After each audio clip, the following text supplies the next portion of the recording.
తాజా పరిస్థితిపై మోదీ అత్యవసరంగా సమావేశం నిర్వహిస్తున్నారు. ప్రధాని మోదీ నివాసానికి ఎన్ఎస్ఏ చీఫ్ అజిత్ దోవల్ కూడా చేరుకున్నారు. వాట్ నెక్స్ట్ అన్న అంశంపై చర్చలు జరపబోతున్నారు. పాక్ సైనిక చర్యలను నిశితంగా పరిశీలిస్తోంది భారత్. వ్యూహాలను రచిస్తోంది. ఏం జరుగుతోంది, ఏం జరగబోతోంది, ప్రతిగా భారత్ ఏం చేయాలి అన్న దానిపైన సమావేశం నిర్వహిస్తున్నారు. ఇప్పటి వరకు 12 డ్రోన్లను భారత్ పై పాకిస్తాన్ ప్రయోగించినట్టుగా తెలుస్తోంది. 8 మిసైళ్లను అయితే భారత్ సమర్థవంతంగా ధ్వంసం చేయగలిగింది. దాడుల నుంచి పౌరులను, సైనికులను మన రక్షణ వ్యవస్థ అయితే సమర్థవంతంగా రక్షించగలిగింది. 8 పాకిస్తానీ మిసైళ్లను S-400 తో సక్సెస్ఫుల్ గా మనం నేలమట్టం చేయగలిగాము.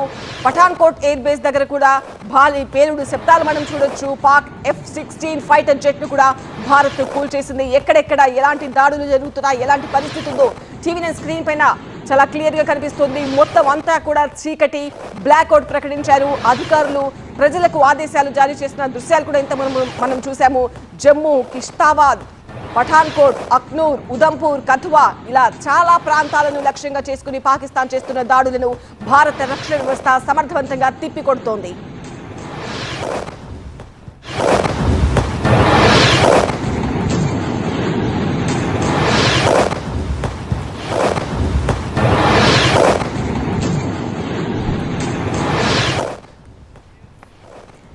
నెక్స్ట్ భారత్ ఏం చేయబోతోంది? యుద్ధానికి సిద్ధమా? యుద్ధానికి సిద్ధమన్న సంకేతాలైతే కనిపిస్తున్నాయి. త్రివిధ దళాధిపతులతో అలానే సిడిఎస్ తో ప్రత్యేకంగా సమావేశమయ్యారు రాజ్నాథ్. అలానే పాక్ సైనిక చర్యని మోదీ నిశితంగా పరిశీలిస్తున్నారు.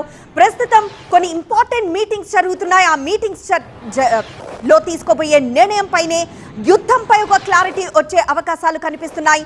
ఇప్పటికే పాక్ దుశ్చర్యని అనుక్షణం తిప్పికొడుతోంది భారత్.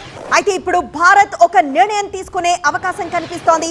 ఒక నిర్ణయం తీసుకునే సమయం ఆసన్నమైంది. ప్రధాని మోదీ నివాసానికి ఎన్ఎస్ఏ అజిత్ దోవల్ చేరుకున్నారు. ప్రస్తుతం అక్కడ ఒక కీలక మీటింగ్ జరుగుతోంది.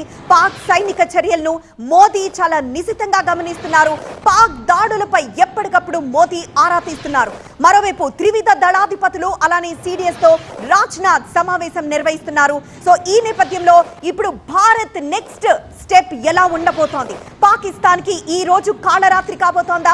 పాకిస్తాన్ ఏదైతే దుశ్చర్యకు పాల్పడుతోందో, అతిగా స్పందిస్తోందో, ఇండియన్ ఆర్మీ కూడా అంతే ధీటుగా స్పందిస్తూ ఎక్కడికక్కడ డ్రోన్లని కానీ మిసైళ్లని కానీ కూల్చివేస్తూ వస్తోంది. ఈ నేపథ్యంలో ఇప్పుడు జరగబోయే మీటింగ్ లో ఒక కీలక నిర్ణయం తీసుకునే అవకాశం కనిపిస్తోంది. అయితే ప్రస్తుతం 2 దేశాల మధ్య నెలకొన్న ఈ పరిస్థితిపై యుఎస్ ఆరా తీసింది. పరిస్థితిని సమీక్షిస్తోంది. ఇటు పాకిస్తాన్, మరోవైపు ఇటు భారతదేశం 2 దేశాలతోనూ మాట్లాడే ప్రయత్నం చేస్తోంది. పరిస్థితిని కంట్రోల్లోకి తీసుకురావాలని, సంయమనం పాటించాలని యుఎస్ ప్రతినిధులు కోరుతూ ఉన్నారు.